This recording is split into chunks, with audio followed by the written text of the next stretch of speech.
Our next speaker is Murray Cameron. He's a local nutritionist, and he will be discussing the benefits of supplements.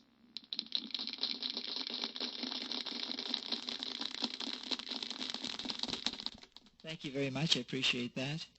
If any of you ever get osteoporosis, you find that that is a weakening of the bones. What happens is, as we age, we don't get the absorption of the minerals into our system as we should. And a lot of people, like seniors, that actually fall and break their hips, it's a reverse. Their hips break first and then they fall because their bones become so brittle. So looking after the bones is very important, and there's actually 8 nutrients in the bones. We think mainly of calcium because 99% of the calcium that we get is in the bones, but actually there's many more nutrients that are needed, especially vitamin D, which acts like a hormone, and magnesium that helps shunt calcium into the bone. The absorption of minerals like calcium is a very intricate process.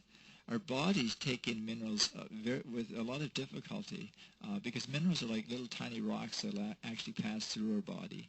So what the body does naturally with a mineral is it wraps itself with an amino acid, and the body loves amino acids. So the mineral is absorbed with the amino acid, and in the blood system, the amino acid breaks away from the calcium. But the problem is, of course, as we age, our levels of hydrochloric acid go down, and it becomes much more difficult to absorb minerals. So what scientists have come up with are some ingenious ways of actually doing that. They will actually wrap a mineral with a trivalent bond with a very low molecular weight that absorbs quickly into our system. That's called a chelate. Recent studies have come up from Albion laboratories in the United States that actually shows that the dicalcium malate is actually the best form of calcium to be absorbed. That's the malic acid that's in our bodies naturally, and that wraps itself with the mineral. It goes into our system. So the good companies, not the over-the-counter drugstore varieties, but the very best companies will actually use the dicalcium malate in their product. And they also use the other 7 nutrients that are in the bone matrix. So it's important to know that. Other problems that we can get if we have a lack of minerals, and by the way, a 1988 Rutgers University study showed that in the American Midwest, where most of the food is produced, the mineral content was very low. So that translates into very low minerals in the food you eat, and therefore, as human beings, we're getting very low minerals. Another problem is type 2 diabetes. As we age and the type of food we eat, especially we live in the greater Vancouver area of British Columbia, and it has one of the highest incidence of type 2 diabetes in the country of Canada.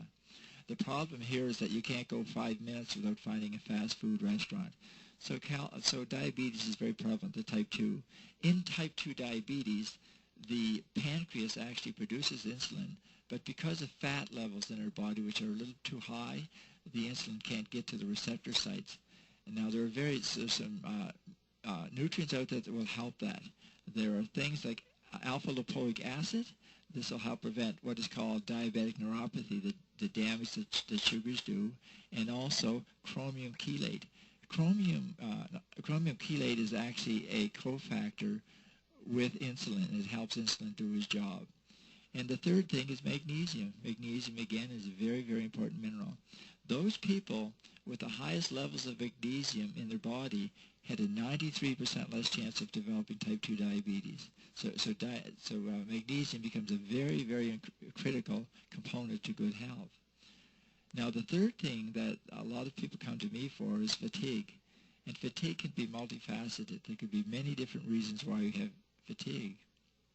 From a nutritional standpoint, it could be the lack of iron in our body. It could be the lack of folic acid, or it could be the lack of B12. A severe case of a lack of B12 will produce pernicious anemia. There's something in the stomach called the intrinsic factor that if we don't have it, we can produce pernicious anemia that is very deadly. Folic acid is usually found in athletes. If you have athletic-induced anemia, you get very, very tired. If you take folic acid, you can increase that. Iron, the absorption of iron is very difficult too, and there again we look at an iron chelate. The problem, of course, is if their iron levels are too much, Say we have something like hemochromatosis, which means that we get a buildup of too much iron, then it can have some adverse effects. Most of the really good supplements will not have iron in them. They'll say, okay, get your iron maybe from meat like liver or from beef. They're higher in iron, but you have to watch your iron levels and make sure that they're not too high. Now I'm going to leave the floor open for anybody there that has any questions, and I'll address your questions. Excuse me, Mary, question from the back. Is there anything out there that can help me sleep better? Yes, actually, that's a good question. Sleeping is very important. The average sleep that we get as North Americans is about 6.5 hours, but the National Research Center on Sleep suggests we get about 9 hours of sleep. One of the good things that you can do is about an hour before you go to sleep is maybe do a crossword puzzle or do some kind of something that will relax you. There's also nutrients that will help you sleep better. Things like theanine, which is an amino acid that can put you into a deep sleep. And you've heard of the things like L-tryptophan and melatonin and all those things. And make sure that your room is very, very dark when you sleep. And get in the habit of going to sleep. In other words, try to get 9 hours sleep. Even if you can't, stay in bed, and there's an internal body clock that will actually help you sleep better.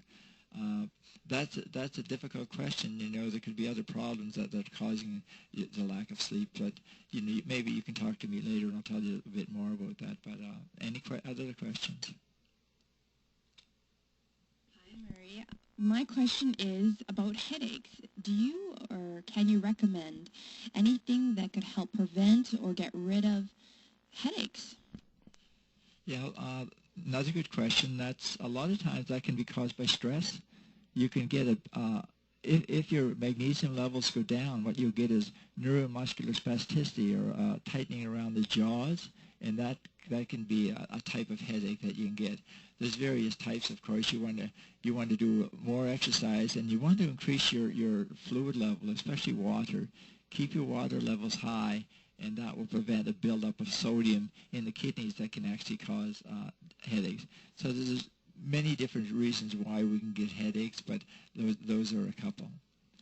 So I'm running out of time here, but I'd like to thank everybody for coming, and if you have any questions, then you can talk to me later. Thank you.